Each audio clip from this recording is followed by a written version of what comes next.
Greetings, travelers. I'm Josh. And I'm Kahi. And we're the Genshin guys. Welcome all. This podcast is for fans of Genshin Impact, the mobile game made by Hoyoverse, also known as MiHoYo. Here we talk about our opinions, experiences, and dreams about Genshin Impact. If you like our show, don't forget to subscribe on Apple Music, Spotify, or wherever you're listening to the podcast. So before we get started, Kahi, how are you doing today? I'm actually doing pretty good. Woke up a little bit earlier. Did like a small little short morning workout. Just trying to get a little bit more in shape now that we're in summer. Just trying to use this opportunity just to kind of, I guess, use more of this hot weather to my advantage. Just to kind of slim down. I'm actually doing pretty good. It's like a quick little 30-minute workout, which is great. I highly recommend to anyone. I don't normally do this. I used to do this a while back, but now I'm just kind of getting back into the habit. It's actually pretty cool because I get to take like a nice cold shower in the morning, which feels amazing in the hot weather. So yeah, just using that to my advantage. Playing a lot of Genshin, playing a lot of Destiny 2 as well, because new season for that game dropped. So I have a lot on my plate, a lot to play, a lot of my plate. So, there's no weird parallels between that game and this game now. It's kind of diverged. No swimming in there's Destiny nothing 2. similar. No, but that fishing event is still available from last season, so I don't know, maybe the overlap is still there, kind of, technically. But yeah, how are you?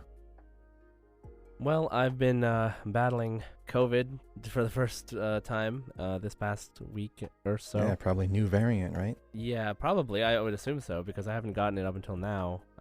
But either way, I'm feeling better now. I'm not 100% recovered, but I did test earlier today and I am negative now, which is great. So yeah, just getting over that. Recently started playing.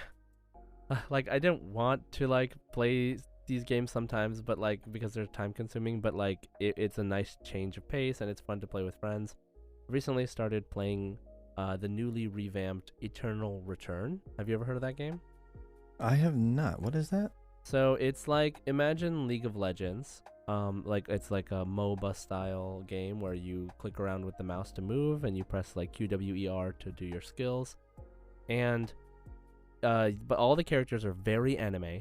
Okay, it's a Korean game, but they're all the characters are very anime looking, and the game is like Lost Ark.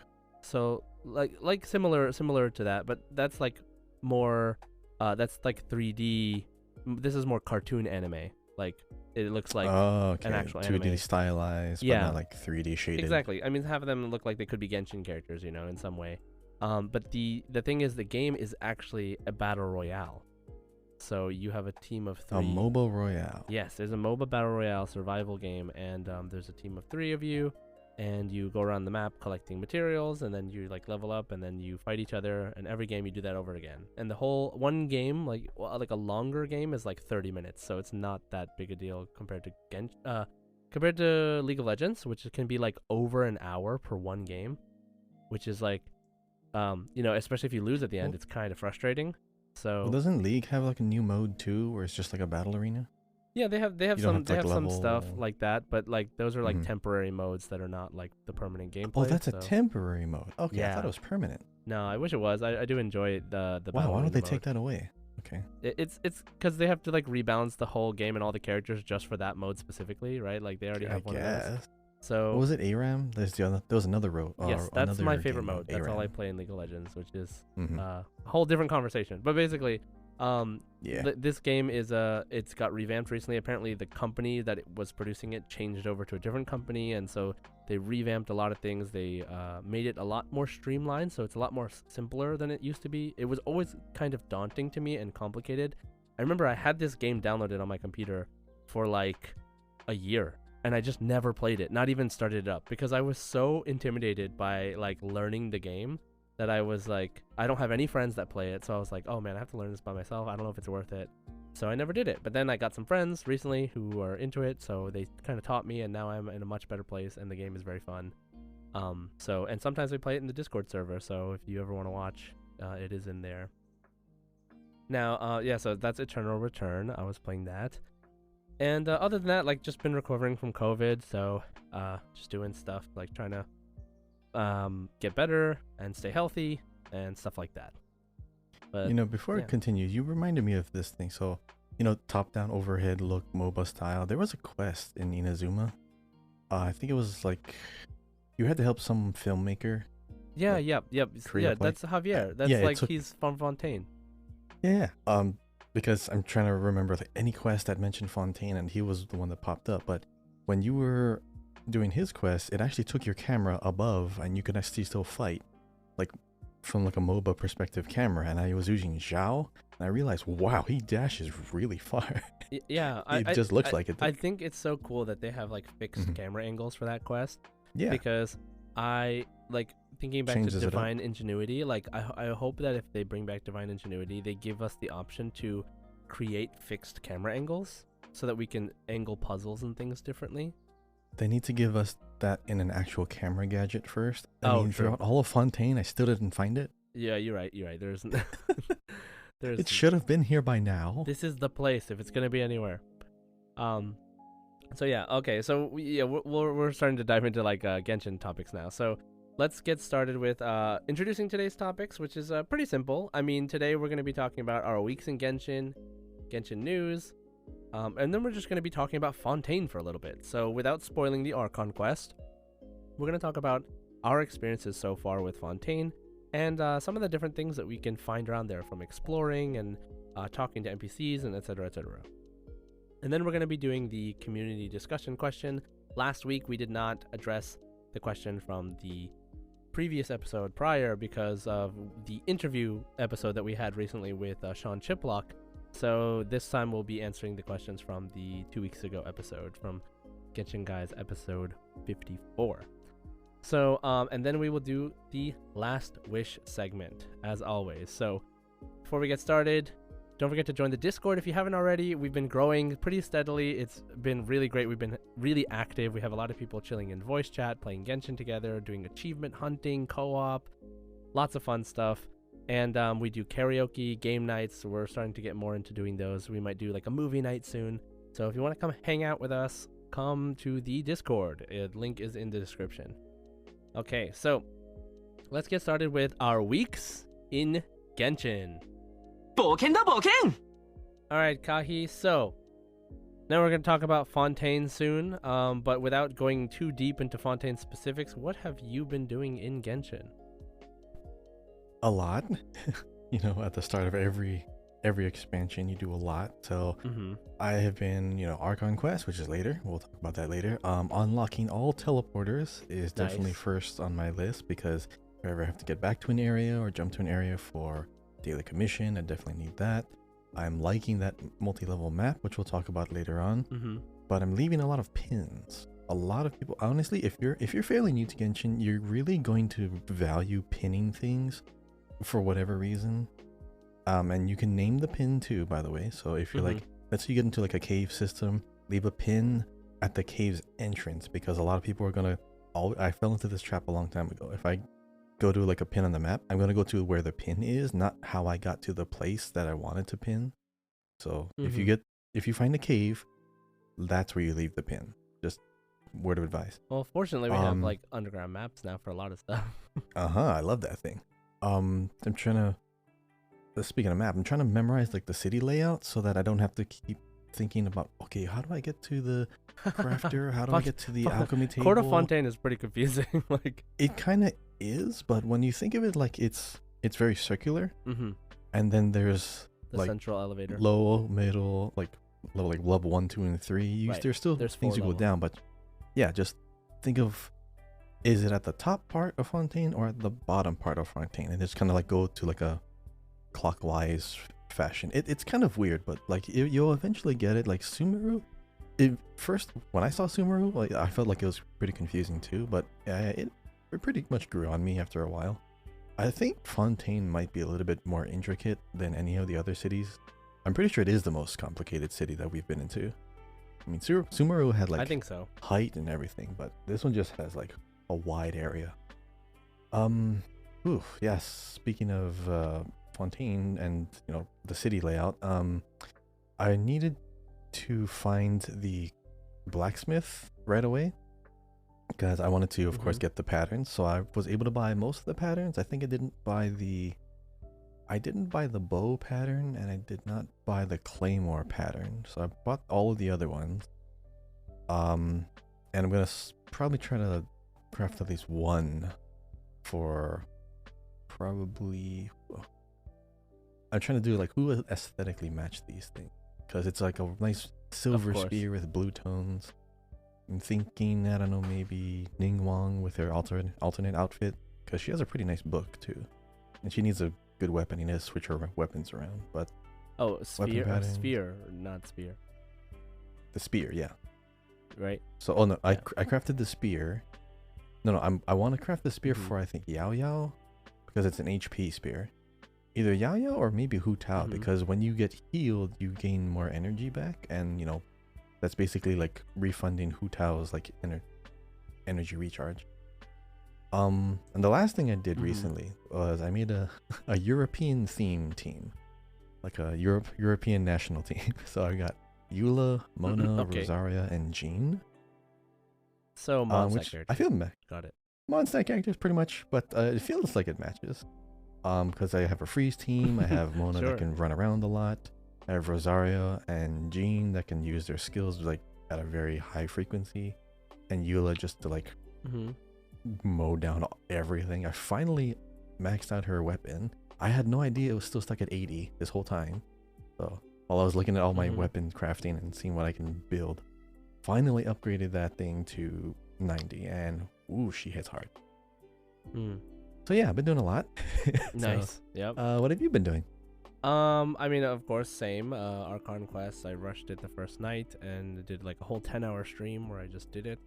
And I unlocked all the teleports as well a little bit later.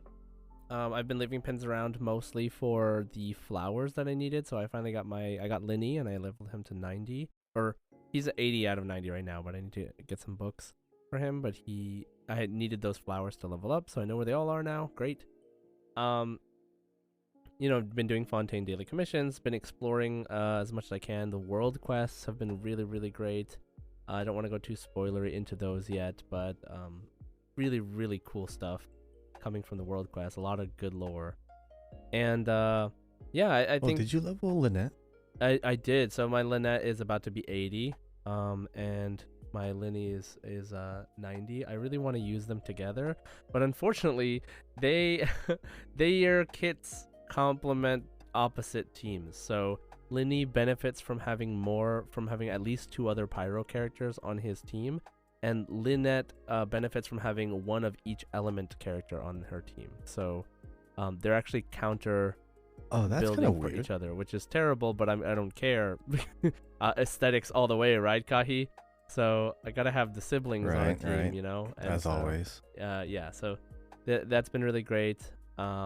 Exploring around, and yeah, like I don't know. I've been really enjoying Fontaine. Like I said, we're gonna talk about it a little bit more, but I guess one thing is I've just been mostly farming for the new artifact set and have not gotten even almost a semi-decent set for Linny, which sucks because I really, really like Linny and I'm trying to make him strong. I did happen to get Aqua Simulacra from the banner as well. So, you know, I would love to get, as much as I would love to get Linny's bow, Aqua Simulacra works just as well on him. So I'm kind of saving. I think I'll skip the Chao Zhongli banner and. Isn't that one for Yelan? It's Yelan's, yeah, but it works. Is that Yelan's bow? It is. Yeah. So, and I've also just been exploring around, enjoying Fontaine, a lot. Yes. So, yeah. So that's our weeks in Genshin. We're gonna get more into Fontaine as we go for sure. So, stick around for that. Now, before we move on to the Fontaine discussion, though, let's talk a little bit about some Genshin news. Okay, so in Genshin news, there were 2 birthdays in the past couple weeks. We had Faruzan's birthday on August 19th, and on August 25th, we had Ningguang's birthday. So awesome. And we also got to see some stuff from Genshin and Hoyoverse at Gamescom, the convention in Europe. and it's really, really, really nice. If you check out some pictures of the Hoyoverse stage and the Hoyoverse booth, it is very, very nice, very high quality. And they showed some like Zenless Zone Zero finally. They showed there was some playable demo there too. Oh, I wish I could have gone. There was also they had some Honkai Star Rail and Genshin stuff as well. I'm sure they had Honkai Impact 3rd stuff too. They added a parry mechanic to Zenless, but yeah, Honkai has some cool stuff coming out too. I still play. You still play? Honkai? Yeah, I was playing on stream yesterday. Sweet. It's nice. It's still a great game. I love the story. It's just way less investment needed to keep up with the game, which I prefer right now, which is nice. But the game is beautiful. The characters are still amazing, and yeah. So we'll see. So there was also the Genshin concert. So did you try to score some concert tickets, Kahi, at all? No, I've given up on contests just because there's so many people who apply. There's so many people, so many entries. I'm just gonna sit back and just No. Concert. Not trying to go for the concert tickets? Yeah, did you go for the concert tickets? No, that was what I was saying. Oh wait, there was no concert in Hawaii. So, I mean, was it like a lottery? I thought you said contest. No, I know it's not a contest, but like concert to go after a concert ticket, either by lottery or either by some kind of Oh, I see. No, it was just first come first serve. First come first. Nah, I don't think I can do that. I just like to listen to them on YouTube. Okay, I got some. I got some pretty easily. Wait, really? I could have sworn it was hard to get those. Yeah, it was hard to get in some places, but like I tried to get the one for Los Angeles, and the website I think is just really good. Like I know some other websites crashed like for different venues, but for the LA one, I got there like 15 minutes before the ticket selling date or ticket selling time, and it put me in like a queue. And then it said it will refresh the page when it's your turn. So then maybe like, I think it was 10 a.m. was when it went live for me. And so at like 10:01 or 10:02, it refreshed the page. And it just let me buy tickets. Like I just like picked 2 tickets, center stage, floor seats, and in the middle and like really good spot. And I just like put in all my information, made an account, and it was totally fine. And so like, I guess maybe because I got here early, but the website definitely held up. I got lucky. I picked some tickets that that sounds very lucky right away. But I don't.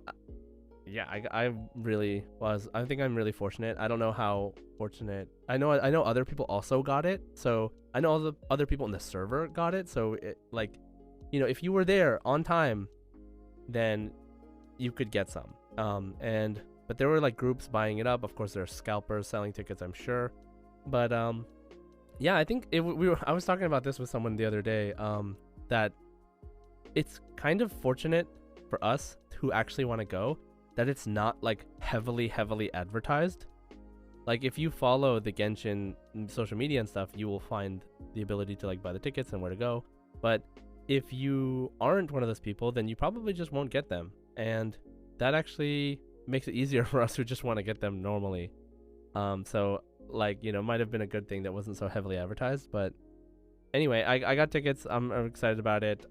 It's going to be in November, I believe, in LA. So hopefully everything goes well and I can go and I don't have to like, dip out last minute or anything like that. But I can't wait to go and cry because the music is so beautiful. So yes, the Genshin concert is going on. And there were ticket sales this week, and there's some ticket sales coming up, I believe, possibly for other countries. I'm not really sure, but check your times and dates if you're interested, if you haven't already got them. So just look on the website. Now, the other thing in Genshin news is the Mega Mecha Melee event. And so this is the Fontaine event that just started. Kahi, did you start this one at all? I don't think I started the Mecha Melee event because we still have like at least like over 2 weeks for that one. I wanted to do like exploration first, but the Mega Mecha Melee event is that the one where you make one or you actually have to fight them? Or am I confusing it for something else? There's like 3 different things. There's like a swimming thing, there's like a combat thing, and then there's a music game little robot thing, and I love it so much. It's so good. Of course, it's time gated though, so if you started it early, like I started it on the first day, I could only do the first part, so I was like, okay, I'll just wait until they unlock the rest of it. But it is it's a very fun event, so definitely check that out. The lore is interesting too of the NPCs in the event. They're like little story. It's pretty interesting. So yeah, so don't forget to do that one. And yeah, so I think that's pretty much it for Genshin news. You know, real life Genshin stuff going on, the concert, the Gamescom event that happened. We had the birthdays, and then we have the Mecha Melee event, which is happening. The Mega Mecha Melee event, which is happening now. So don't forget to do that. Okay, so let's get into the bulk of our episode, which is the Fontaine discussion. Okay, so Fontaine, we're finally in Fontaine. Oh my god, it's beautiful. It is so colorful, and there's swimming now and all this stuff. And the exploration is just so fun. So much water, like just so much water. And we haven't even unlocked all the water yet. There's even water bricks floating in the sky that we can't get to, that we saw in the live stream, that are probably above the Fontaine Institute that exploded. But we'll probably get there eventually. Now, like for now, we have this, like you mentioned earlier, this very detailed underwater map. We have a multi-layered map that is really important, actually, especially for this region, because there's so much layers in Fontaine. So many layers in Fontaine. And, you know, we need to be able to track where we're going. And so a lot of the exploration for me has just been, you know, kind of blindly running around. I tried not to. Yeah, I also, like, you know, tried to get as much teleports as I could kind of just on the way, but kind of just blindly run around without looking at the map too much, because just experiencing everything firsthand and just, you know, exploring, like, oh, what's over there, you know, like that original feeling of getting into a new area. It's always really great. So how has exploration been for you so far, Kahi? So the thing about exploration for me is that I typically, when I do story, I have noticed the story kind of like escorts you through the areas, like the major areas first. So naturally, like, it will open it up if you just do the story. So I just did that first. But it does actually take you away from most of the areas between where you land for the first time with your boat. And it just takes you on like one of those aqua buses all the way to the main city. And you basically skip half the zone. Right. So it's not a progressive, like, you slowly explore up to the city. You skip half of the thing, get to the city, and then you go out of the city that way. So it was a little bit weird because, you know, in the story, the story typically will kind of like ease your way through the zone, like piece by piece, like you're slowly encroaching upon where the story's taking you. It's very linear like that, but this kind of like plops you in the middle of it, and then you go outward. So I was kind of hoping it would take me back through the story, because I didn't want to spoil anything, because sometimes even the environment's a spoiler. So I tried to just kind of hold off and say, okay, maybe the story will let me go there. But there's an entire zone that the story never takes you to. So you're like, oh, okay, I could have just been there already. So did all the Archon story quests first, then I started to do my actual exploration. So I guess I did it in opposite order than normal. But yeah, that's kind of how it went for me. What about you? Did you like break away through the story and then explore and then go back to the main story? Or how did you do it? Yeah. I mean, like, so I also, so the first thing I did was, so that I wouldn't get things spoiled for me, was like immediately did the Archon quest. Like as soon as I logged on, I did the Archon quest, and I did not stop until I finished both acts in one sitting. So that's why my first and I did a little bit of exploring, so that's why my first stream was like a 10-hour stream, like when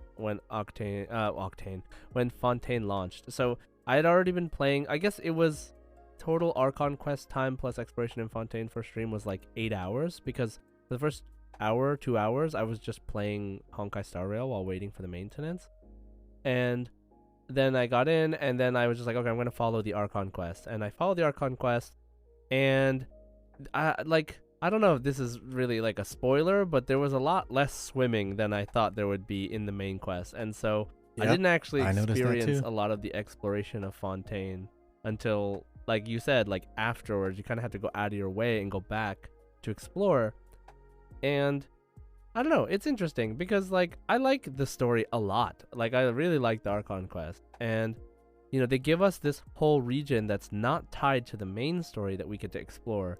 And even though they kind of ease you in like some other regions and stuff, I didn't mind that this time they kind of let us do our own thing. Like with the swimming too, like with the whole underwater thing, it's totally free to do whatever you want. They do not guide you through the underwater at all. Like it is just you find something, I had to go back. And it becomes like a point of interest, and then you just do it. I had to go back because I messed up. Like I was always thinking that the story will guide you through and show you what you need to do and introduce the things and mechanics and systems and everything throughout the story. But I completely forgot because I was crossing up. This is the crossover. This is the Destiny 2 crossover right here. So in Destiny 2, when you get a new power, it's through the story. Mm-hmm. In Genshin, you get a new power by going to the first statue of the 7 in the new area. I forgot that. So I attuned to the first statue of the 7, and I thought, oh, okay, I guess I don't get my power here. I guess I'll get it later in the story. I went through the whole first act, and I got to a cutscene where I was already blue, and I'm like, wait, I didn't even get my power yet. How am I already blue? And then I realized, oh, I didn't actually change. I had to attune it. I had to go, after the act was done, I went all the way back to the very beginning and talked to the statue and said, oh, change the Hydro. Okay. Wait. So you went through the entire first act without switching to Hydro? Yeah. I was I was Dendro the entire time. And then when the cutscene happened where it forced your character blue, God. I realized I was already supposed to have it. Oh my goodness. So that was a big backtrack. That's so funny. Oh, that's so funny. Because like so yeah, okay, so this is the thing, because if you never touch, okay, wait, actually no, you touched the Fontaine statue, the statue of 7. If you, just as a FYI, if you do not interact with that statue of 7 and open the map in Fontaine that way, you don't technically attune to Fontaine and the land of Hydro, so you cannot swim. Like if you try to swim in the water, you'll just drown like normal water.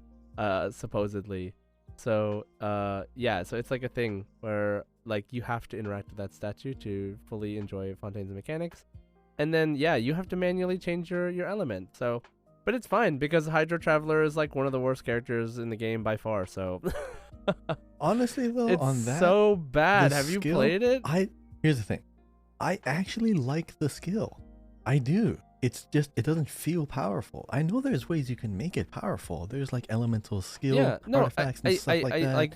Weapons. Yeah, I think so too. I even like the burst, like the Hydro water burst like circle, but it doesn't do anything. Like this Hydro Traveler just feels so weak. Like, and maybe he'll be more powerful in the future. I don't know. Like maybe there'll be some character that this one fix will make it way better. Let the Traveler move when you're casting the skill. That's it. Oh yeah. That would be a different thing. The thing is, like, these characters, what's it called? Like anything that like makes you stay in one place for a long time is automatically detrimental to gameplay, because you don't want to be in one place for a long time. The enemies will really smack you around if you just like stand still. So it's really hard to justify standing there and like shooting the water thing the way that it is. Honestly, I like the way that when he uses his arc ability, which we haven't talked about yet, but when he uses when the Traveler uses their you just tap the skill once, it looks so cool. Like it actually looks really cool. But yeah, the hold thing, it's hard to like justify using, and the burst is actually really bad. It's so funny because like it's a ball of hydro of water that just does hydro damage to opponents as it slowly floats, and it costs 80 energy, so it costs a lot, and it only lasts 4 seconds, and it has like this movement speed that's like awkwardly fast, where it'll like move past enemies, so like you can't really use it to your advantage to apply hydro more than like twice to like the same enemy.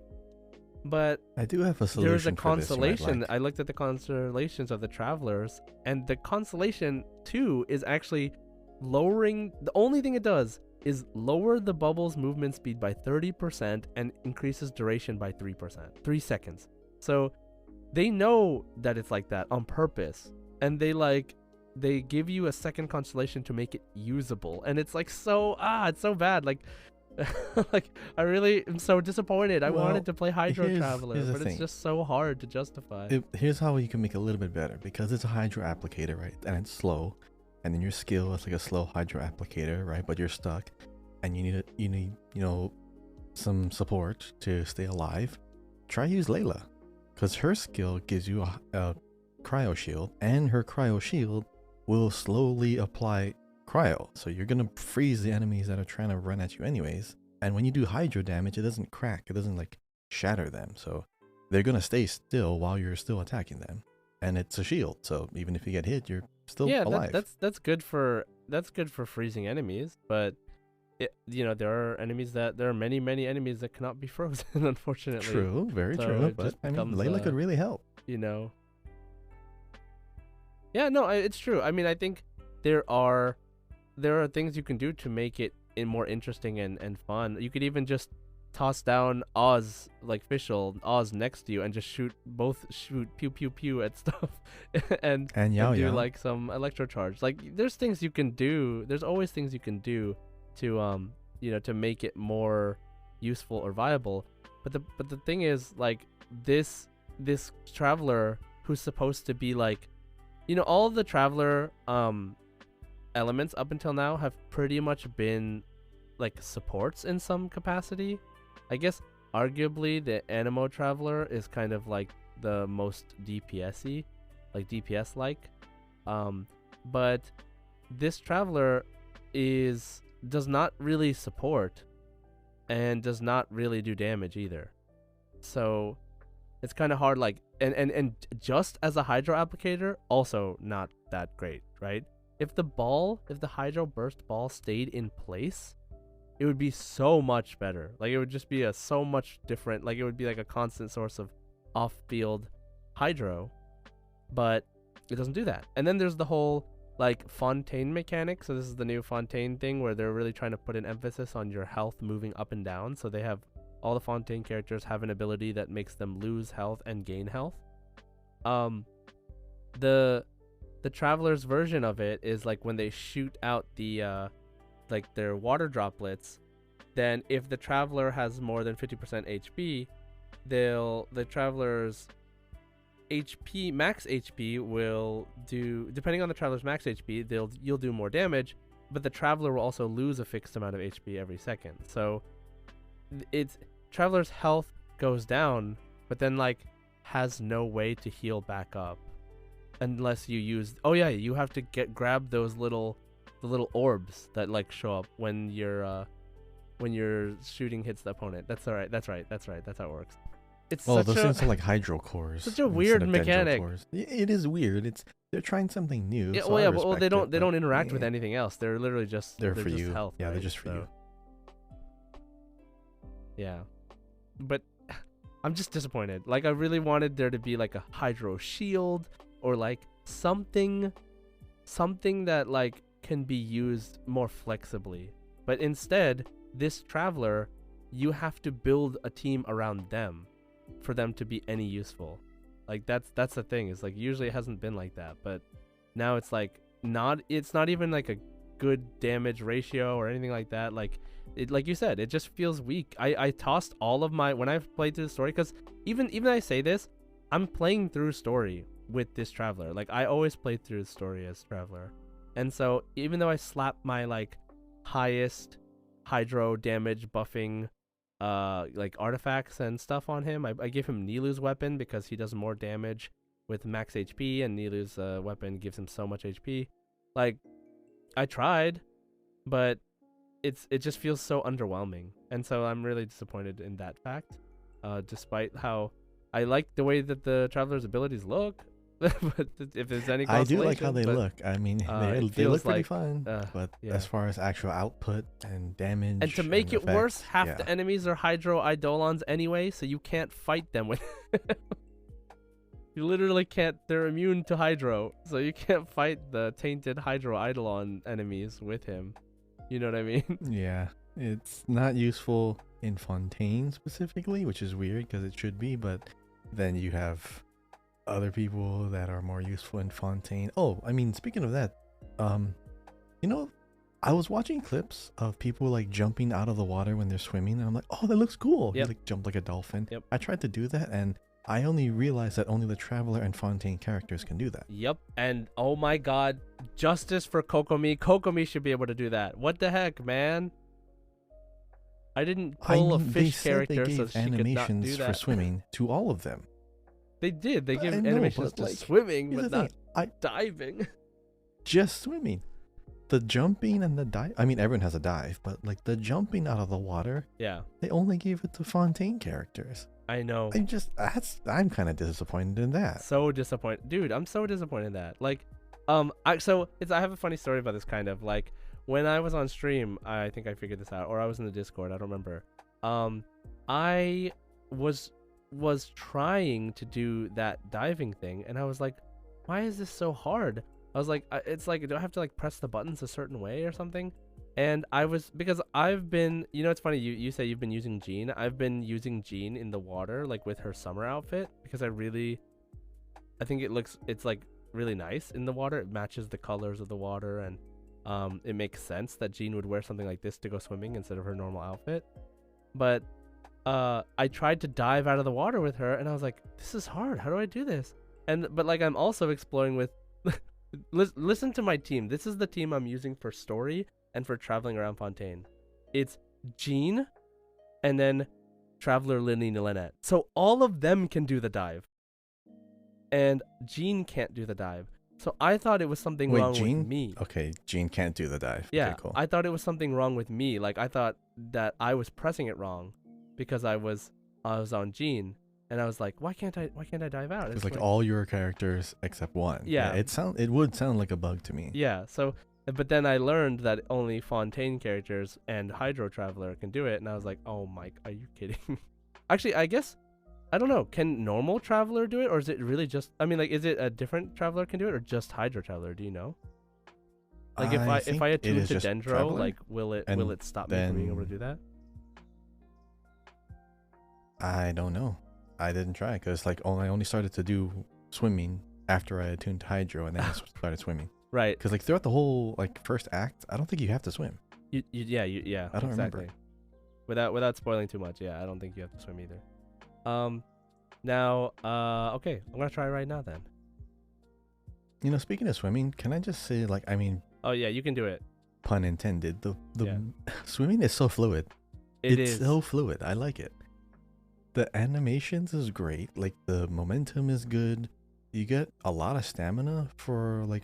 Yeah, typically when you're sprinting on land, you can definitely feel your stamina going down very quick. But for base stamina underwater swimming and the speed that you get for it, it's great. I like it because it's encouraging. You want to move, you want to explore. You don't have to feel like, oh, I gotta stop and rest for like every 10 seconds. Right. This actually feels good. And the free Lynette they give you has the ability to see those stamina fish underwater, so you can like even keep swimming even more. I'm trying to level Lynette up, but those flowers, I really have to look around more for those flower things. What's your Lynette at? What level is she? Oh, my Lynette is level 70. But all I need right now is the. Mine's at 50. All I need is the robot, the boss materials, and I have 88 of those flowers right now. I have so many of those bells, those flowers. And those things are above land, not underwater, right? Yeah. Oh my god, Kahi, I'm looking at my game right now, and I've been exploring, right? I have not touched the statue. I have not gone to a statue of 7 and donated my Hydroculus. Like, so it is at level 1. You should probably save it.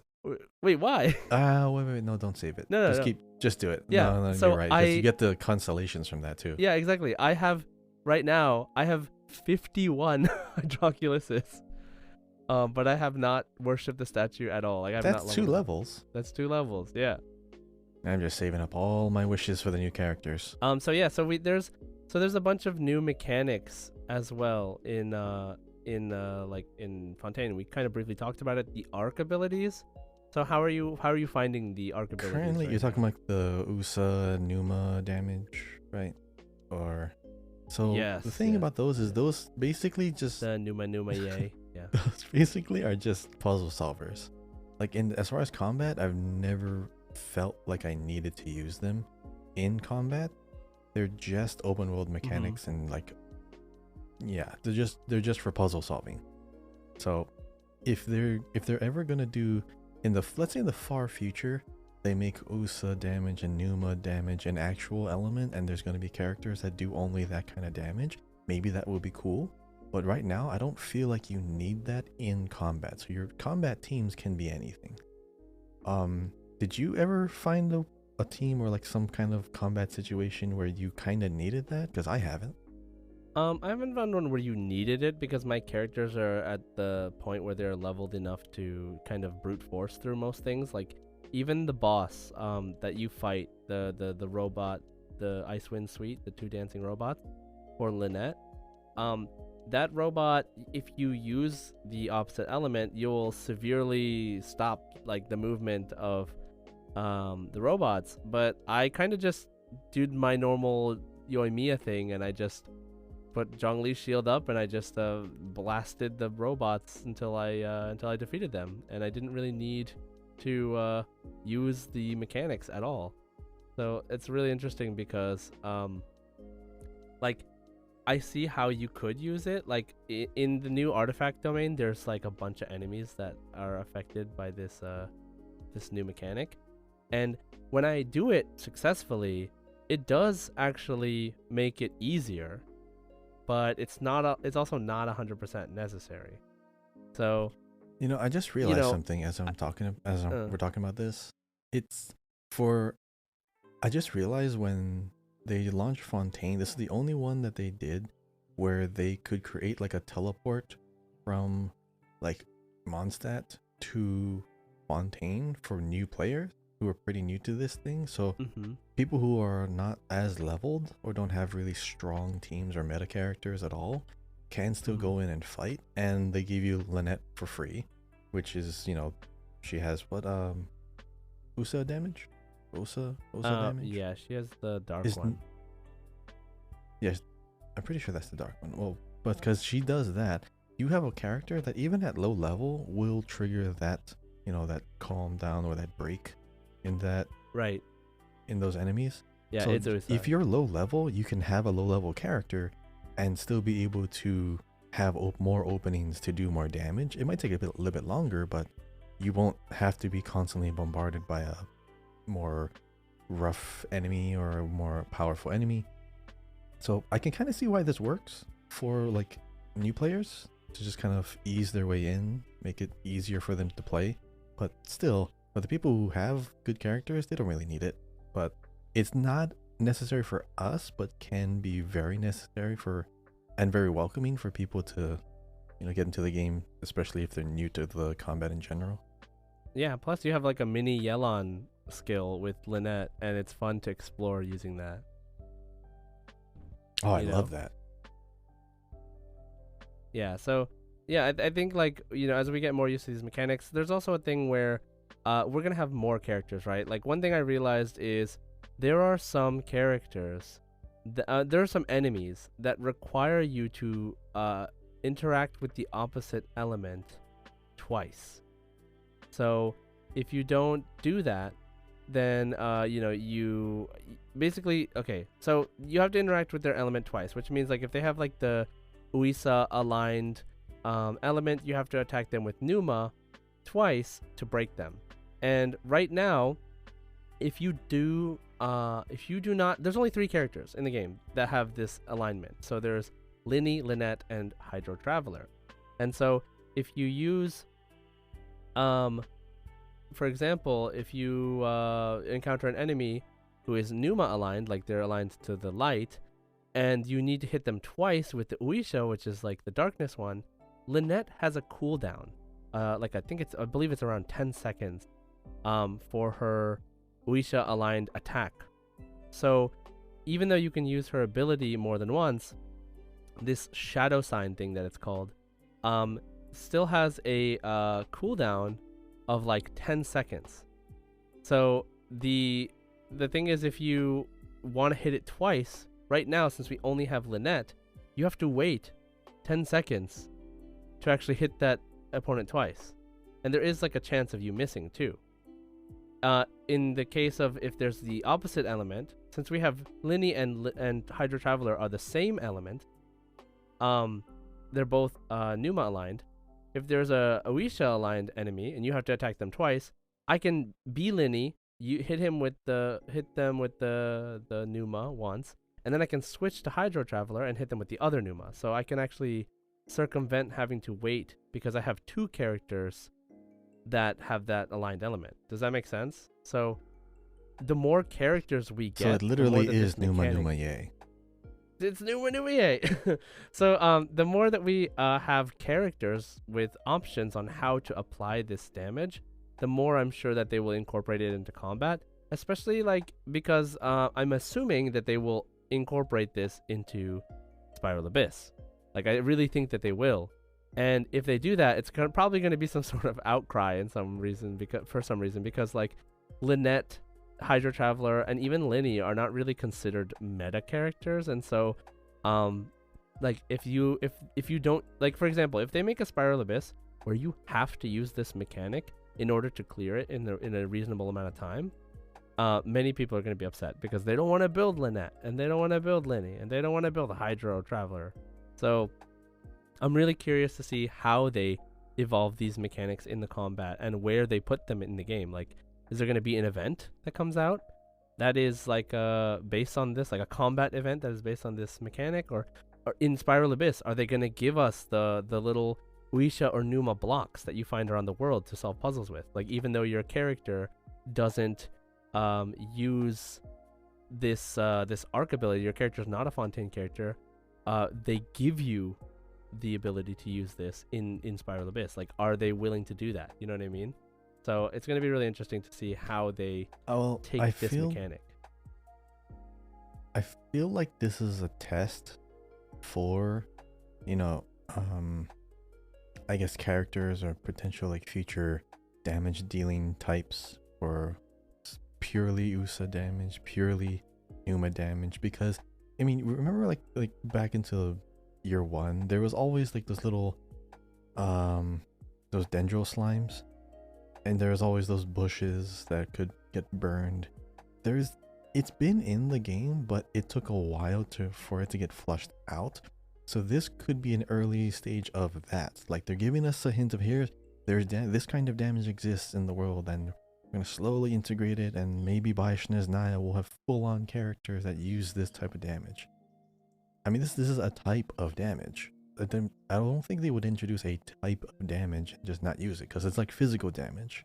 It's like I mean, even true damage still exists in the game. Like some artifacts do like true damage if it reaches like a certain point of stacks, and then it just unleashes all of the damage at once. So these things exist, and they're slowly, very, very slowly building up into it. So I'm really hoping there are characters that are just purely dark damage or purely light damage, because that would look pretty cool. Well, I have a feeling that because they've introduced this mechanic as like a Fontaine only mechanic, that maybe this is not the elements that they add, because I firmly believe that they will add new elements to the game later, like a light and dark element, but I somehow think this is not it. Just because they've introduced this mechanic as a specific to Fontaine mechanic. So this could be a sign. Like, I mean, you never know. Like, it could be exactly what you say. It could be like maybe this is what they want to introduce later, the Numa Unuisha. Like, that's the full-blown element. But for some reason, the way they've done this makes me feel like that might not be the case. But you could very well be an experiment for multiple elements in one character as well. So like having this cooldown or what have you. So, yeah, because like, you know, the way that they word this in the descriptions of the characters is like, for example, for Lynette, it says, Lynette will unleash a surging blade when she uses Enigma Thrust, dealing Uisha aligned anemo damage. So it's not Uisha damage, it's Uisha aligned anemo damage. Does that make sense? So they're kind of trying to cover their bases by not making it its own damage type. They're trying to keep it to the existing element system, but by adding an extra property to it. So, okay, can you clarify something for me? How is Ouisa spelled? Is it O-U-I or is it just O-U? O-U-S-I-A. Oh, it's O-U-S-I-A. Okay, I was thinking, because we had this talk like a long time ago when we were introduced to the damage. If it was O-U-I, it would be pronounced we, because like, you know, French. But if it's O-U-S-I-A, it's just Osa. Yeah, well, I mean, because I want to keep saying. I don't think anybody like, said it in the game. Has anybody said it in the game so far? I don't think so. Not voice line, no, because they don't mention it. It's just a mechanic that's in open world. It's never been involved in the story, really. Well, it might be eventually, but right now I think they don't have anything like that. So, I'm just gonna call it Osa from now on. Yeah, you can call it whatever you want. I think the funny thing is, like, no matter what you call it, we'll know what you're talking about. Like, because it's just like, oh yeah, that thing. Like, oh yeah, that thing, the not Numa thing. Because Numa is like pretty. I think we've pretty much all decided that Numa is how it's pronounced. So, but for the Oisha, I feel like it's probably based on a real life mechanic thing, and it's probably pronounced a certain way that we just don't know. But you know, hey, if you know how to pronounce it, let us know in the Discord, Numa, because penumbra. We're not French. Or whatever. Yeah, pardon our lack of French. Pardon our lack of French. So we have the Fontaine exploration, the new mechanics. We have some new characters. Any new characters that stick out to you? Oh, like, those characters. For me, I really like the female blacksmith. Estelle, is that her name? Yeah, Estelle. She's cool. Like it's like her whole thing about using robots to like work smarter, not harder, kind of thing. It's just really great. Like, I'm really enjoying it. And this is the first female blacksmith. Yeah, exactly. So very, very cool. What about you? Okay, 2 characters. I'm pretty sure right now I have my eyes set on 2 characters. It's definitely Neuvillette, and it is definitely Clorinde. Because I like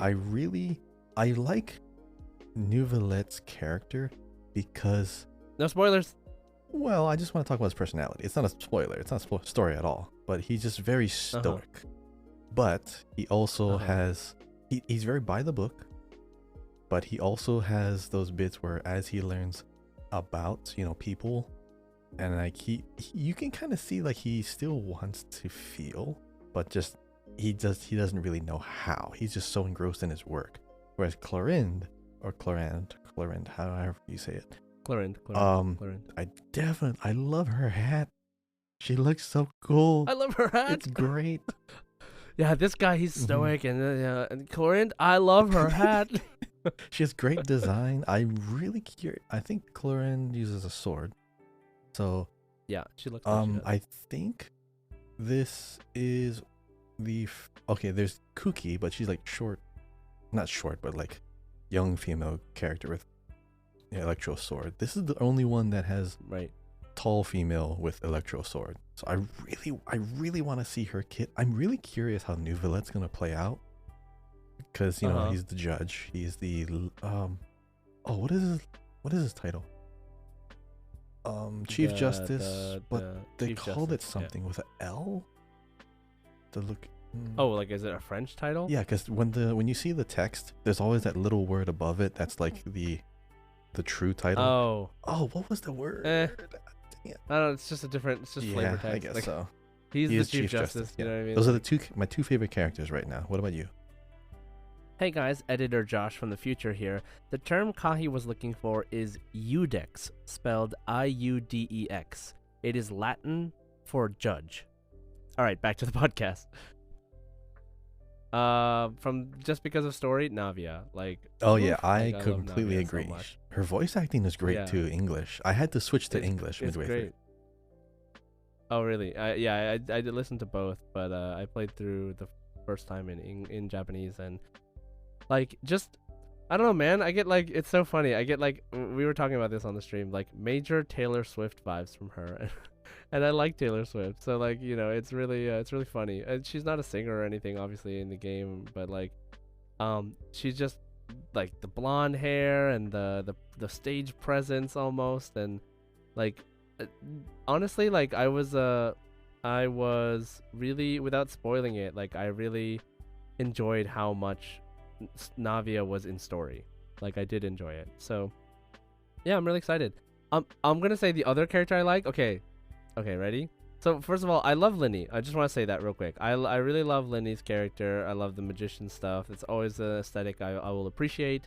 The And showmanship. I am currently doing, and I'm currently doing what I can to like build him to be very strong. But as far as like who am I excited for, I am excited for Farina, the Hydro Archon. So, like, She's they funny. definitely tried to make you not like her. Like, they definitely try to do that. But she is freaking adorable, and I'm so curious what her Archon-like powers of being the Hydro Archon will translate to in gameplay once we eventually get to play as her. Which obviously is gonna happen, because like when did they not let us play as an Archon? Never. So I'm really hoping that it's gonna be that she's just gonna be fun to play. She's I like really official on steroids. She's so dramatic. Like she's official, but with the powers of a god. like doing whatever she wants. You know what I mean? Like it's great. So I right now, story wise, I don't really like like her. Like I said, they make you try not to like her. Like even from the very very beginning, like 5 to 10 minutes into the Archon quest, you'll know what I mean. But I do enjoy her, like her character so far, and I'm hoping that we see how she's gonna become someone who becomes playable. Because like we have many cases where like Scaramouche, for example, Wanderer, like you meet him the first time and you're like, how the heck is this guy gonna become playable? He wants to murder you, like. But now we have him playable, and we have this like really roundabout way of them explaining how he became okay to be on your side. And so I'm really curious how Farina is gonna come on over to our side, if at all. So yeah, I'm really excited for Farina and Navia, like as playable characters. I am still excited for Clorinde, like design wise. Like I agree with you, like she's very aesthetic, very cool. But like I don't know. For some reason I have a feeling she's just gonna be like a really cool DPS character, and that's it. But I have a feeling that Navia and Farina can be like really interesting and fun. They have a lot of room to play with their kits. So I don't know. I just hope every character is gonna be fun. That's what I hope, honestly. Oh, speaking of Navia and Clorinde, so this is not a spoiler, but during the live stream, one of the things that they brought up is that Navia and Clorinde have a very complicated relationship, and everyone's thinking, "Oh, it's like that, is it?" And then the story is like, "Oh, wow, that is very complicated." It's like Ooh, that. okay, Yeah. ouch. So yeah, okay. yeah. So like again, we won't spoil it, but like the characters' backstories, how they intertwine, is really interesting. And it's also like when you're going through the story, for someone like me, I almost exclusively play the whole game through like Japanese dub, just because it feels better, it feels cooler, like because especially the voice lines and the combat. But this is one of those stories that you really should switch to English. If it's your native language, you will definitely hear it, the inflection, you'll definitely hear the delivery. It's very emotional, it's very well done. But also, Nouvellette in Japanese sounds way too young. Nouvellette in English sounds like a proper one. It's Levi from Attack on Titan, right? It's Levi? Oh, come on, really? And Clorinde is Mikasa. Oh my god, no. Oh, man. Oh, wow, okay. Yeah, so here's the thing. Okay, there's interesting story time that I heard, and some people, we talked about this on the server. I believe his name is Ray Chase, Nivelette's English voice actor. When he first saw Nivelette, like a lot of other people, he went he had an idea of what the character was supposed to sound like, and then he did the recording, and they were like, okay, good. But then from the story, he learned more about the character, so he was like, oh no, like I had the wrong idea about this character. And in the story, if you play the story, you will understand more about what that means. But basically, he does have a soft side to him, and that isn't conveyed very well, because that isn't conveyed very well by his look. And so it's really funny because he mentioned that if you watch his performance of Nivelette in the first Fontaine trailer, like the one with like Arlecchino and stuff, where they introduced everybody the first time, he had a different character in mind when he voiced him. But then once he voiced the story quest, he actually changed it a little bit to fit like who his character actually is, based off of the information they gave him from the story. So there is a first impression. Me too. First impression looking at Nivelette, I feel like in English he sounds closer to Zhong Li. Like he's like, I am a judge, definitely. Like that, right? And he's like, order in the court, right? And I still feel like that's really important because he's the chief judge, so he used to be able to command attention, right? But the Japanese one, he's just like, seishuku ni, and he's like, minasan, kore wa seigi da. Like, and he has like a maybe even lighter than that, like, minasan, kore wa seigi da. Very lighthearted, like, very soft-spoken, and almost. like I can't do an impression very well of him, but yeah, he has a more soft-spoken nature. And the funny thing is, that may or may not be more aligned with Nivelette's character. We don't actually, like, we see a little bit of it in the story, but we don't actually know much about his character yet.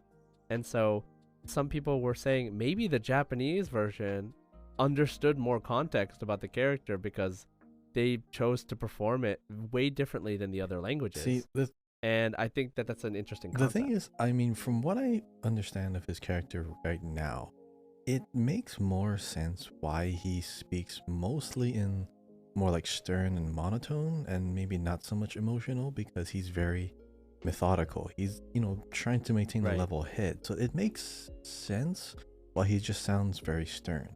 But yeah, like he does have a soft side, but it's not so much like I wouldn't say it's specifically a soft side, but more empathetic, because he does want to understand people more. And like, I don't want to spoil anything, but it makes sense. He does have a very small sense of progression as far as personality throughout the Archon quest, especially when you find him at the end, where you find him. It's like, oh, okay, he actually does have feelings. So I do like his character. Clorin is just, that one.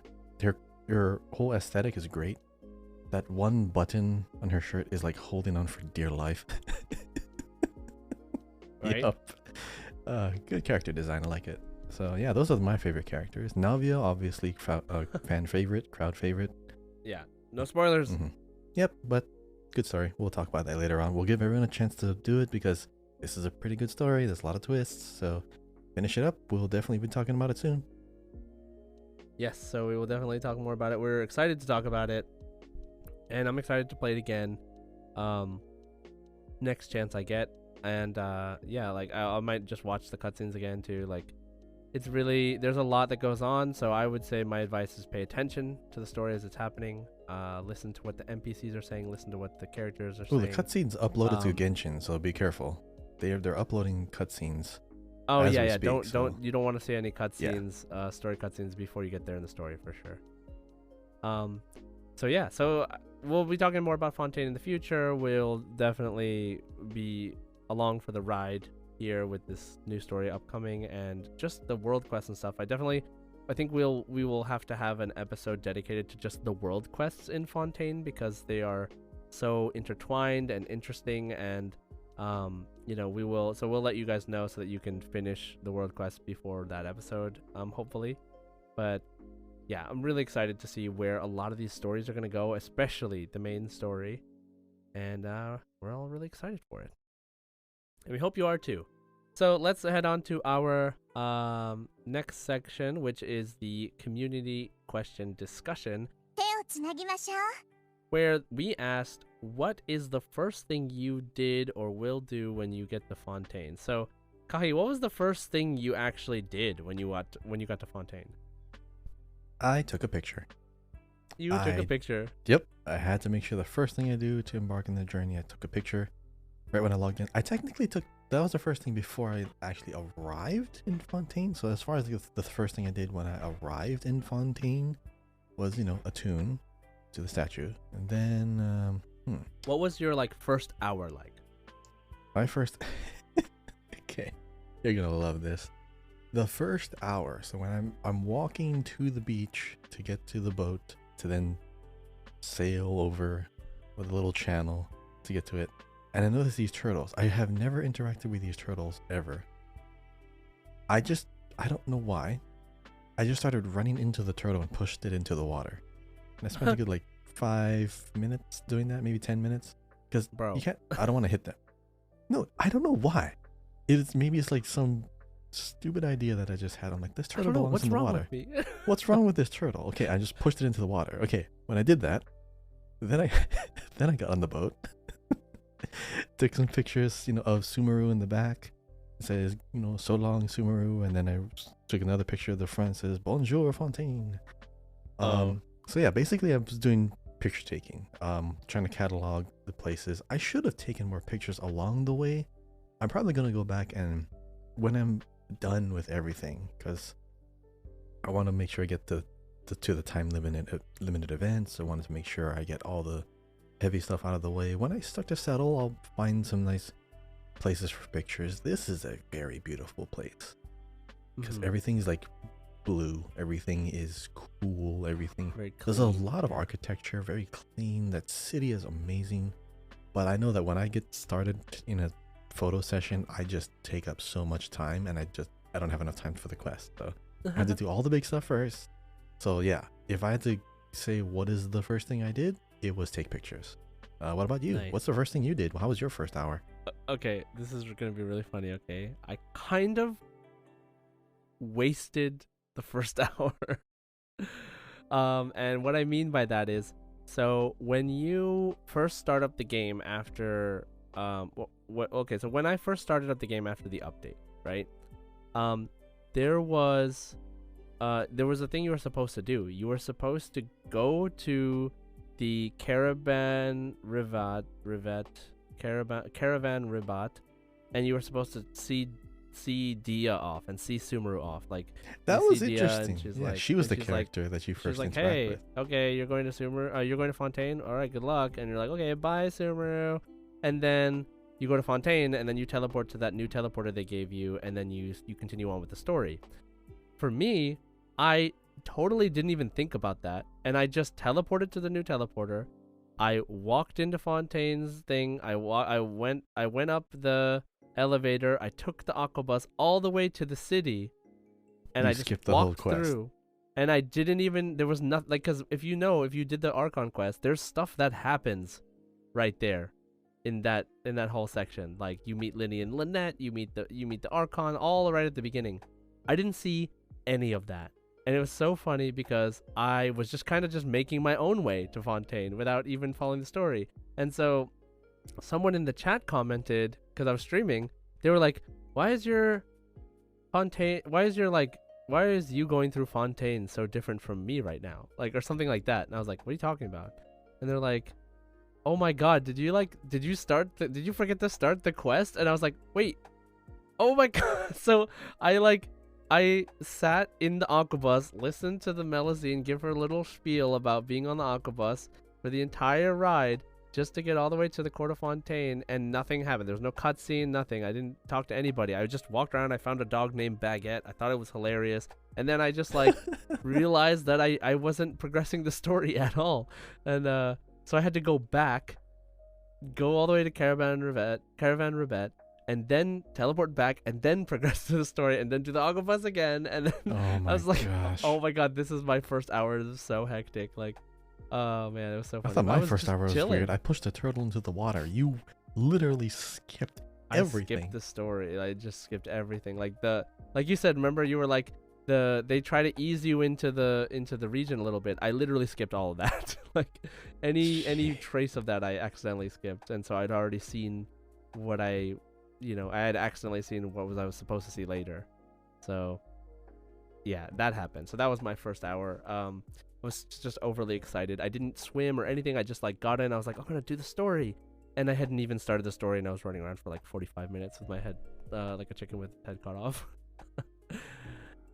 Anyway, so that's what we did. Let's find out what you guys did. And so let's start here with Discord. What is the first thing you all did when you got to Fontaine? Meowie says, take screenshots of the scenery. Hey, Kahi, another screenshot person. Of course. Rye606, ride the steamboat/bus. Just take in the scenery and open the teleporters. Yep, that sounds nice.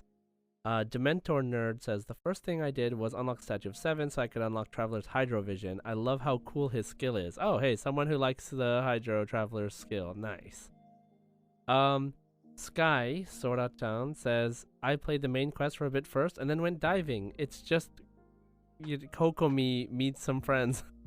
I see. So Kokomi meeting some sea creatures and fish friends. Salido says, my plan was to pull Yelon. I did that after I got into Fontaine and did half of Act 1. Actually, the first thing I did was dailies so I could focus on Fontaine. Oh, that's the... Yeah, yeah, sure. Pimzo says, pulled for Linny. Oh, nice. Yeah, that... Oh, actually, yeah, I didn't even get to Fontaine and I had already pulled for Linny, actually. That was like the first thing I did when I like logged in. I was like, let me get Linny. And then I went to Fontaine. Cloudy says, unlock statues and waypoints as well as try underwater exploration. Nice. Sarah Q, I ran around in circles in Fontaine because I got lost. I ended up brute forcing it by climbing up the walls. That's right. Actually, we talked about this. Yeah, like, people were like, how do I get all the way up there? How do I get to the Statue of 7? And then you have to take the elevator in the middle. And it's so funny, like, that a lot of people got really lost at that part. Kazu, in my first hour of Fontaine, I followed the main story until I reached the city. On my way, I took pictures, explored a little here and there, checked the new character menu animations, enjoyed the music, and tried out Hydro Traveler. Oh my god, we didn't talk about the new menu animations, guys! See, here's the thing. I like and I don't like. Here's why I like. I like that when you're doing quick selection and you select the character, they play the animation. What I don't like is that when you switch to a whole new team, they don't do their animations at all. They just pop. Oh, so because I already have teams. You would like for them to just like, when you switch, they all do their animation at once. Or yes, something. That would be great. Imagine like you have a team preset, I agree with that, and you have them all like do like their move to like jump into the frame, and because that's the only way I see the characters' animations. You have to individually select them. Yeah, you have to unselect them and select them. Because I have 10 teams, and when I switch to another team, they just pop, and I don't see any of the animations at all. Yeah. Also, we need more teams. Honestly, it's weird that I think yes, we do. I thought 10 teams was a lot. I filled them up in like the first month. Yeah, I mean, I have every character, so it's like that thing where like, when do I have to keep constantly switching out my characters? You know what I mean? From the teams that I want to use. So. Yeah, anyway, well, I hope they do that in the future. Actually, that sounds really cool. I didn't even think about that. I would like to see them. I mean, the new poses are nice, but I would like to see them do the animation when I switch to that team. Please, thank you. Or at least give us an option to turn that on. I feel like for some devices it might be a little much. But yeah, let's see. If you can run Genshin, you can probably do that. Ramen Amen. I always get confused with this. Ramen Amen Men. Ramen Amen Men. Interacted with all the marine life to get the gist of swimming down and see all the cute creatures in the water. Actually, I forgot about the Archon quest with all the exploration. Yeah, I kind of hear that that's what happened to a lot of people. They were so into exploring the new area because of the swimming and the bright colors and the niceness that they just kind of ditched the Archon quest. But as we learned, like, you have to finish the Archon quest up to Act 2 just to unlock dailies in Fontaine, and you have to do the exploration to unlock reputation quests. And you have to do a bunch of side quests. So that is a thing. You can kind of choose the order you want to do it, but it depends on what you prioritize. Fox with Wings says explored the hell out of the first area. Classic Fox exploration. Bookworm said, I like discovering new regions as they're introduced in the Archon quest, so it feels like I'm experiencing it for the first time, just like the Traveler. Yeah, that's kind of what like we were talking about, right? Like how they ease you in, we get to be eased in with the story. But there's a lot of exploring you do that's not involved in the Archon quest in this region. Funny enough, there was no exploring in Sumeru, like they do not ease you into the desert almost at all. The only time you go to the desert is when you go to Aru village, but then other than that, you don't go to the rest of the desert. Like all that it's stuff is side open, quest stuff. Barren. Yeah. So Lax says, I tried to take the Wave Rider up the channel assuming it was a lock. Oh, he tried to like sail up the water, but oh, really do that. Interesting. Yeah, that would be funny. Raccoon Warlock says, I've been exploring the map and starting waypoints before as of posting this, starting the story. I don't know, I can fight any boss that might pop up in the quest. Oh, I see. Yeah, they're just exploring and checking waypoints and just checking to make sure there aren't bosses. Yeah, I don't know. Yu-Gi-Oh! 5D's Duelist says, exploring everything and everywhere in Fontaine. Nice. WL Forever Bana says, unlock the first statue of 7 in Fontaine. After that, the time limited event while taking in the scenery. Nice. Oh yes, the time limited event. There was the Fontaine adventure guide sort of thing where like the gathering thing. Yeah, the gathering thing. So they kind of bring you around to show you where some of the materials are. That was pretty smart. I think that was really smart that they did that. To show you where some of the materials are and some of the enemies are. Kelbo Baggin says, unlock the statue of 7 so I could resonate with Hydro was the first thing I did. I really want to find out the lore behind the dancing couple boss. They seem so neat. Yes, the we didn't even talk about that. We talked about it briefly, but the robot boss, the Icewind Suite, the one that you have to fight for Lynette, and the crab boss, the armored crab boss. So, which you have to fight for Linny. I was so confused with the two things I want to mention that were confusing to me so far in Fontaine. One is that boss, where you get to pick which version of the boss you want to fight for the version of the material that you get for either Numa-aligned characters or Uisha-aligned characters. And it's like... You didn't talk to the guy, did you? No, I did it. It's like, it's just so hard to tell which one I need. Like, I accidentally did the other one because I thought that was the one I needed. But because you have to fight the character that's the opposite of the character you want to level up, right? So... you know, like having to read through like, okay, which boss is okay, like Lynette is which one again? Okay, like, you know, so like at first getting used to that was confusing. And so what I eventually settled on was the first option is for Lynette. Like the second option is for someone else. The one at the top, but then you have to spend resin, right? To to get it. So that's true. Yeah. The other thing that confuses me is the new artifact domain. The two artifacts look almost identical visually. So it's kind of hard to tell which one you got without reading the description. So that part, like Sarah Q, like earlier in the chat actually today said he accidentally leveled up the wrong one, like because he was that confused. Like he was like, oh, this stats are good. Oh, he leveled it up. He's like, wait a second, this is the wrong one. Like, yeah, it's weird some of the choices they made for that one. And the armored crab boss thing is just very easy to fight with Bloom team. Then I kind of obliterate him with Bloom. Have you fought those two bosses yet? Yep. The crab boss, you know what I was thinking? Because like one of the things you have to do is break his horn or the shell. Right. I thought you had to actually have a bow character to like shoot the shell, but no, it's just a pyro shield. You just down the pyro shield with any Hydro character, or in your case, Hyper Bloom. No, not Hyper Bloom, just Bloom, like Nilou Bloom. Nilou Bloom. Okay. Oh, that's powerful. But yeah, it's very. I finished the whole thing in one rotation. It's pretty fast.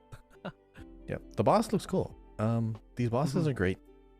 You can, if you have a good enough team, you can sort of brute force it. But I do want to kind of take time.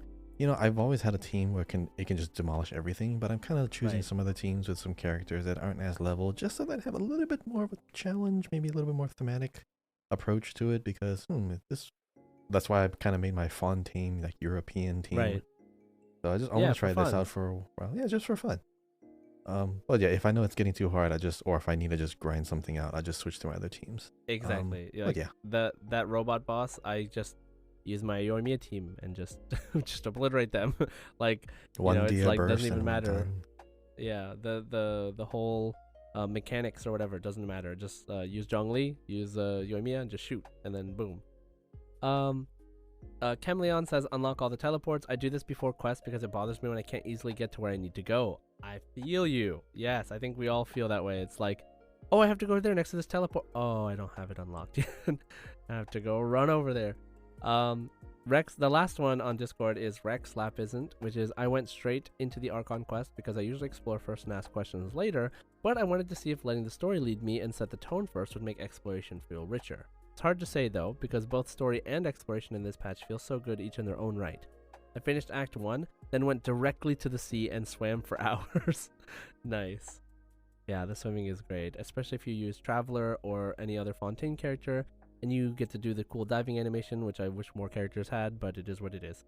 So that's all the community answers for Discord. What about in Spotify, Kahi? So in Spotify, a little bit smaller answers here. We have Luna says, explore the waters. It's beautiful. I agree. We have Snaky VFRS 100. Sounds like a Gundam or something. Just walked around Fontaine City and admire the views. Yep. Pretty city. There's a lot of good restaurants there too. Scott Coombs says, unlocked all the waypoints and collect the new resources along the way. Being able to fast travel keeps the Archon quest going at an enjoyable pace. Yes, that actually is a good way to do it. Do the unlock the points first, then the quest. Yeah, that makes sense. The Prinzessin de Verutelung says, first I completed the Archon quest. Yep. Since I was really looking forward to the new lore. After that, I tried to get the Aqua Simulacra for official. But sadly didn't get it yet. No. Don't worry, you'll get it eventually. It's guaranteed. Just one more. Next up, we have Ellis Faraday Drake. Says, I once collected the statue, then went to Fontaine, but after went underwater to experience a new physics. Yes, I do love the water physics. Great. The aiming is weird though. Some of the aiming or the auto attack or the auto aim in a certain way for like most of your auto attacks. The little whip is kind of hard to aim properly because your camera's looking some way, but your character can face another way. It's just, it's weird. Shalyn says, swimming, but more seriously, I unlocked all the statues of the 7 and then did the event where you have to collect resources. Yes. This one, it's super easy, like primo gems. It's super easy, resources. So I like how they're giving you talent resources and stuff too from these events instead of just grind the domain more, and then keep doing it for that one thing. So I like how they're kind of giving us more avenues for all of this. Next up we have Sarah Klein says, explore the city and try to get all the new recipes and food. Yeah, oh, they have really good food. I realized they have coffee beans now. I don't know if there was another place that ever sold coffee beans. Did Sumeru have coffee beans? Do you remember? Yeah, I think so. Okay, for some reason I don't remember. I know they had beans of another type, but I didn't know it was coffee. Yeah, I think they did in the Puspa Cafe or something in one of the or Lambad. Oh, you might be right. Yeah. Next up we have Lynette Sarah LW. Sarah Flow. I don't know. I don't know how to pronounce it, but I guess the first name is Lynette. Literally, just Lynette. Oh, and yeah. Claim Lynette and finish Kokomi Quest because, why not? That's the first thing that Lynette did. Claim her. Amel Strange says, find a seat and vibe with the music. Repeated answer from Sumeru. Yeah, I do like the music is very pleasant. It's not super fast paced. It's not super like hyped up or like energetic. It's nice. It's pleasant. It's melodic. I do like it. The accordion is great. The strings are great in this one. Do you like the music? How do you like the music? Oh my god, so I can't believe I didn't even talk about the music yet. I love Fontaine battle music. I think it's on YouTube. It's like Fontaine battle music 2, and it's the strings, and it makes it sound like some epic JRPG, like battle music, like Final Fantasy or something. I was just about to say like Final Fantasy. Like it's so good. So good. Yeah. Okay. Well, next up we have Lulu, who says, "I would definitely check out the team animations. If that's if I can get into 4.0. He's on cries in mobile. Oh no, I'm so sorry, mobile users." Next up, the Jester says, "I will probably search for new enemies for my archive." Ooh, that's actually good. So if you're trying to like farm for specific enemies, just remember you have a little book in the top right corner that you can say, "Hey, I need this thing from this enemy," and it'll always show you where that enemy is on the map. Especially for you new players, that's going to be great, so you don't have to like actually just run around hoping you find them. Just use that book a lot. The enemies are listed there, and it's going to be really, really helpful. Last up we have the Quiet Gem says, "I'll explore and unlock waypoints before I start working on the quest." Yep, seems to be a pretty smart choice. You know, either quest first, then explore, or get the waypoints first, then quest, then explore. Yep, seems pretty good. And that is all of our Spotify questions and answers. So, next week's question, Josh, would you like to introduce it? Yes, so next week's question is going to be also related to Fontaine and all the new things that we have found. What is your favorite new thing about Fontaine, and why? It could be an NPC, it could be a mechanic, it could be a sea creature, anything about Fontaine. What is your favorite thing? Try not to be super spoilery if you can, but you know, if it is a spoiler, then we can give a warning. But definitely let us know what your favorite new thing is. Let us know in Discord, on Twitter, or on the Spotify. So, or even on YouTube. Let us know, okay? Okay, so let's go ahead and go into our last wish segment. ワクワクする事件が間もなく起きる。そんな予感がするよ。 Kahi, are you ready? Unfortunately, I am. I'm trying to save my wishes. I don't. Oh, well, you can spare one. I can spare one. Oh, I think I have a standard wish. Oh, that's nice. Oh, I have 12 standard wish fates saved up, and I'm gonna keep saving them until we get a new 5-star added to the banner. That's yeah, what but I'm you can waiting get Dia. You can get a chance at Dia. Yeah, I'm waiting, but I also want a chance at like a new character. I also want a chance at more Lynette constellations, as well as possibly Fremenade. So I'm just gonna wait to use my standard banner once. Wait, Lynette's not added to standard, right? She's still in the limited banner. Yeah, she will after this. Okay. You know, like loading up. Loading up my game here. Are you loaded up already? Did you want to go first? I'm loaded up. Yeah, I can go first. All right, you can go first. Okay, so the person. Oh wait, no. The banner that I'm gonna roll on is I already have Linny, I already have Yelan, and I have Aqua Simulacra, but I want to try to possibly have a chance of going for Linny's weapon, the first great magic. So I will roll once on this and see how it goes. And let's go! And it's blue, just like me. It's the Harbinger of Dawn! Ah! Oh, you got a Harbinger. All right. Well, now my turn. I will be using a standard wish. I have one. I am going to save up all of my over 100 wishes. Like 108. Over 108 wishes for a new character. So far, I really want either Nuvolette or Clorinde. But as far as like today, I'm going to use my one standard wish. Hopefully, it's not another Chi-Chi. Hey, if it's a 5-star though. And it's a bow. Which matches the Hydro. And it's a bow. It's a Raven bow. You know, one of these days, Kahi, I'm gonna like save when I have like really late pity, or like if I'm at like 75 pulls or something like that. I'm just gonna save it for this podcast just so that I can get a 5-star on Last Wish one day. You know what I mean? Oh, you want to have like bragging rights forever? Well, no, I just want it to be a surprise, you know, because it's been everyone's like holding their breath when we get to this moment, but we've never gotten a 5-star yet. But it'll happen. It will happen. Did we ever get eventually. a character? I don't think we ever got a character.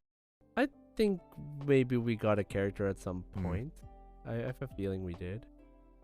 But I have a feeling I got a rain slasher once. Oh yeah, you definitely got rain slasher. Oh, okay. All right. Well, so yeah, that's our that wraps up our show for today. As always, thank you everybody for listening. If you have time, please leave us a comment and a review. We'd really appreciate it. Don't forget to subscribe on Apple Podcasts, Spotify, YouTube, wherever you're listening to the podcast.